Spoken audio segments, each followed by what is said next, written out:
ඔබට සුබ දවසක්.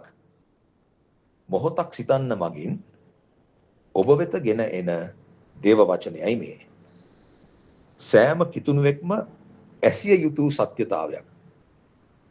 පුරා විද්‍යාඥ රොන් වයිට් කියා සිටියේ යේසුස් වහන්සේ කුරුසියේ ඇනගසනු ලැබූ ස්ථානයේ යටතේ ගිවිසුම් පෙට්ටිය තැන්පත් කර තිබූ බවට විශ්වාස කරන ප්‍රදේශයේ පර්වතයක ඉරිතැලීමක් හරහා ගලා ගිය වියලි රුධීරය සොයාගත් බවයි.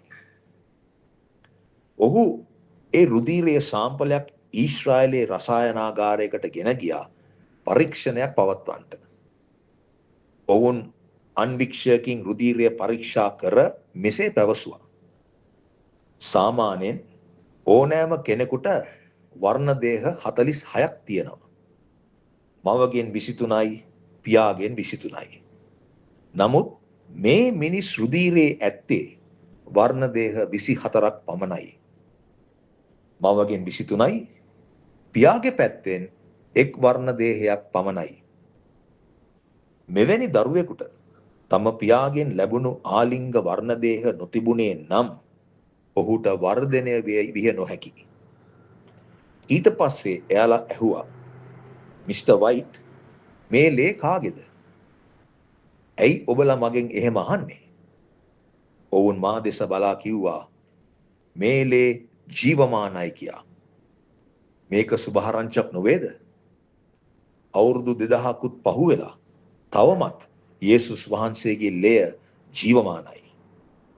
නික්මයාම 12 වෙනි පරිච්ඡේදයේ බැටළු පැටවාගේ ලේ ආලේප කර තිබුණු නිවස්වලට මරණයේ දූතයා පැමිණියේ නැති බව සහතික කරනවා. ඒ වගේම 12 වෙනි පරිච්ඡේදයේ 24 වෙනි පදයේ දෙවියන් වහන්සේ පවසනවා, මේ දේ නුඹටත් නුඹේ පුත්‍රයන්ටත් සදා කාලෙටම නියෝගයක් කොට පවත්වන්න කියා.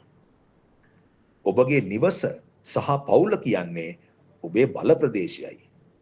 ස්වර්ගීය බැටළු පැටවානන් යේසුස් ක්‍රිස්තුස් වහන්සේගේ ලේ ආලේප කිරීම දෙවියන් වහන්සේගේ නියෝගයක් කොට ඔබ සලකන්න.